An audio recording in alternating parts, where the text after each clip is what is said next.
கும்ப லக்னத்திற்கு இந்த பதிவு சிறப்பு பதிவாக கேதுவை பற்றி. கேது தன்னுடைய ராசியில், சிம்ம ராசியில் போகக்கூடிய கேது நட்சத்திர மாற்றம் ஏற்படுகிறது. அதாவது சார மாற்றம் என்று சொல்லுவார். அதாவது சுக்கரனுடைய பூர நட்சத்திரத்தில் போயிட்டு இருந்த கேது ஏப்ரல் 20 தன்னுடைய சொந்த நட்சத்திரமான மக நட்சத்திரத்தில் போகிறாரு. 7ஆம் இடத்தை அதிகமாக தாக்கம் பண்ணுகிறார் அப்படின்னு எடுத்துக்கணும். 7ஆம் இடம் அப்படிங்கிறது நமக்கு கஸ்டமர், திருமண வாழ்க்கை, அதே மாதிரி பார்ட்னர்ஷிப்பு, ஒரு கான்ட்ராக்ட் போடுறது, புது முயற்சிகள் பண்ணுறது, இது எல்லாமே 7ஆம் இடம்.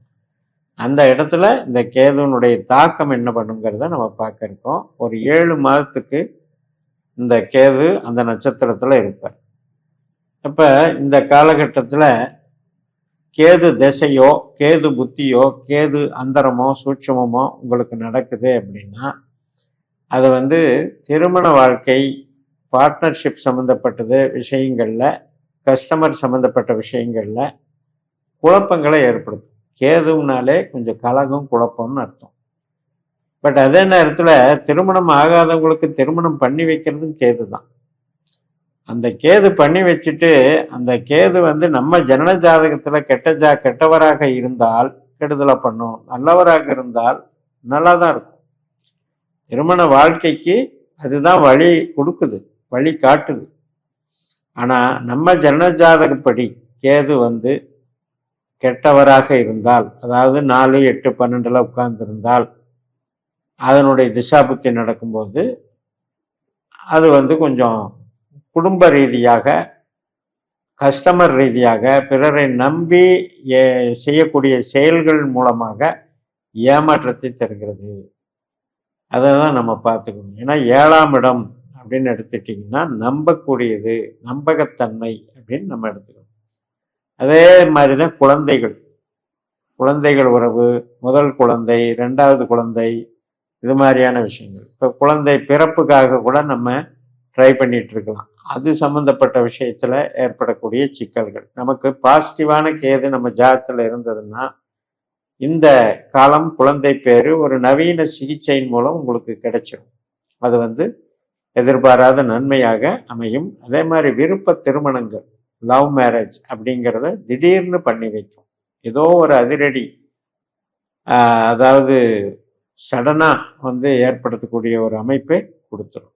ஆனால் பொதுவாக கேது அப்படின்னாலே அந்த நம்பகத்தன்மை அப்படிங்கிறதுல ஒரு கேள்விக்குறிங்க. அதாவது சூதுன்னு அர்த்தம். இப்போ கேதுனுடைய குணம் என்ன அப்படின்னா தந்திரம்னு அர்த்தம். அதாவது ஃப்ராங்காயில் இருக்காது. இப்போ 5ஆம் இடம், 7ஆம் இடம், இது குழந்தை, திருமணம், 2வது குழந்தை, இதுக்கு எல்லாமே சப்போர்ட்டாக இருந்தாலும் அந்த கேதுனுடைய தன்மையை பொறுத்து தான் அது வேலை செய்யும். இப்போ உங்கள் ஜனன ஜாதகத்தில் வேற கிரகங்கள் அதில் உட்கார்ந்து, அதாவது மகத்திலேயோ, அஸ்வினியிலையோ, மூலத்திலேயோ, 3ஆம் இடம், 7ஆம் இடம், 11ஆம் இடம், மேஷம், சிம்மம், தனுசு, இந்த ராசியில் உட்கார்ந்து ஒவ்வொரு கிரகமாக பார்க்கலாமே. சூரியன் இருந்து திசை நடத்திட்டு இருக்காருன்னு வச்சுக்கோங்க. அப்போ அப்பா வழியில் கலகம், குழப்பம் உண்டாகும். கவர்மெண்ட் சம்மந்தப்பட்ட விஷயங்கள், அதே மாதிரி கவர்மெண்ட் கான்ட்ராக்டுகள், இதுல எல்லாம் ஏற்படக்கூடிய காலதாமதங்கள், குழப்பங்கள், கலகங்கள். அதாவது ஒரு நல்ல பேரா வேலை செய்ய முடியாது இல்லையா? கலகம் பண்ணா பேர் ரிப்பேர் பண்றதுன்னு அர்த்தம். அதே நமக்கு சுக்கிரன் இருந்தாரு அப்படின்னா கணவன் மனைவி உறவு, தாம்பத்தியம், ஆடம்பர வாழ்க்கை, வாகனம், இது சார்ந்த வகையில நமக்கு அதிருப்தி மனப்பான்மை உண்டாக்குறது. அது மாதிரி கொண்டு வந்து இப்போ அதே இடத்துல செவ்வாய் இருந்தாருன்னா மேஷம், சிம்மம், தனுசுல, அஸ்வினி, மகம், மூல நட்சத்திரத்துல, ஏதாவது ஒரு நட்சத்திரத்துல செவ்வாய் கிரகம் இருந்தது அப்படின்னா அவருடைய திசை காலங்கள்ல சண்டை சச்சரவுகளை ஏற்படுத்துவாரு. இளைய சகோதரம், மூத்த சகோதரம், பொதுவா உறவின் வகையில ஏற்படக்கூடிய அதிருப்திகளை ஏற்படுது. ரத்த சம்பந்தப்பட்ட உறவெல்லாம் பாதிக்குது அப்படிங்கிறத எடுத்து. அதே அங்க புதன் இருந்தாரு அப்படின்னா கணக்கு வழக்குகள், தகவல் தொடர்புகள், சாதனங்கள்ல பிரச்சனை ஏற்படுறது. அதே மாதிரி ஒரு ஒரு ஆவணங்கள், இப்போ டாக்குமெண்ட்ஸ், இது சம்மந்தப்பட்டது அதில் வந்து நம்ம ஏதாவது ஒரு தப்பு பண்ணியிருந்தாலோ அதுக்குண்டான பிரச்சனைகள், அதுக்குண்டான ஆர்கியூமெண்ட்ஸு போய்கிட்டு இருக்கும். அப்போ வியாபாரத்துக்குண்டான ஒரு வித்தைக்குண்டான எஜுகேஷனுக்குண்டான கிரகம் தான் புதன். அப்போ இந்த புதன் சார்ந்த விஷயங்கள் எல்லாமே அங்கே கொஞ்சம் குழப்பமாகுது. இப்போ நம்மளுடைய ஜனன ஜாதகத்தில் கேது வந்து நல்லா 8-12 போகாமல் 6-8-12 போகாமல் நல்லா இருந்தாருன்னா பெருசாக பாதிக்காது. அப்போ இந்த 7 மாதத்தில் நம்ம இதை கொஞ்சம் கவனிச்சுக்கணும். உங்களுக்கு திசா புத்தி அந்தரமே கேது வரல அப்படின்னா அதை பற்றி கவலை இல்லை. இந்த கோச்சார பலனை பார்த்து நமக்கு ஆக போகிறது ஒன்றும் இல்லை. அது ஏதோ ஒரு சின்ன பீரியடாவது அந்தரமோ சூட்சுமமோ 1 மாதம் 10 மாதம் 2 மாதம் இப்படியெல்லாம் வர்றது உண்டு, மற்ற திசா புத்திகள் நடந்தாலும். அப்போ அதை பார்த்துக்கிட்டு அது மாதிரி வரும்பொழுது நாம் எதில் ஜாக்கிரதையாக இருக்கணும் அப்படின்னா, தகவல் தொடர்பு சாதனங்கள், இடமாற்றங்கள் சம்மந்தப்பட்டது, பிறரை நம்பி போகிறது, திருமண வாழ்க்கையில் வந்து நம்ம கரெக்டான மேட்சிங் இருக்காங்கிறத பார்த்துட்டு போகணும். அதாவது அவசரப்பட்டு ஆர்வத்தில் நான் வந்து முடிவு பண்ணிட்டேங்க அப்படின்னு பண்ணுறது தான் இந்த கேது.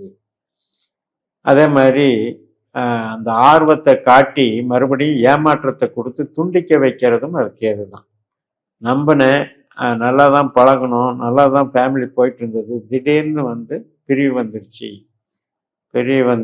எதிர்க்கக்கூடிய அமைப்பு வந்துடுச்சு, வாக்குவாதம் பண்ணக்கூடிய அமைப்பு வந்துடுச்சுன்னு சொல்கிறதுக்கெல்லாம் இந்த கேது காரணமாக இருக்கிறார்.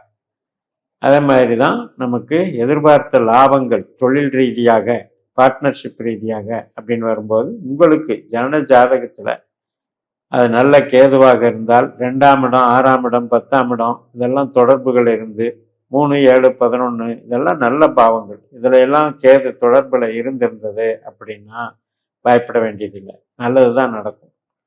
ஆனால் 6, 8, 12 இருந்தால் கொஞ்சம் கஷ்டம். அதாவது பிறரை நம்பி ஏமாறுறது.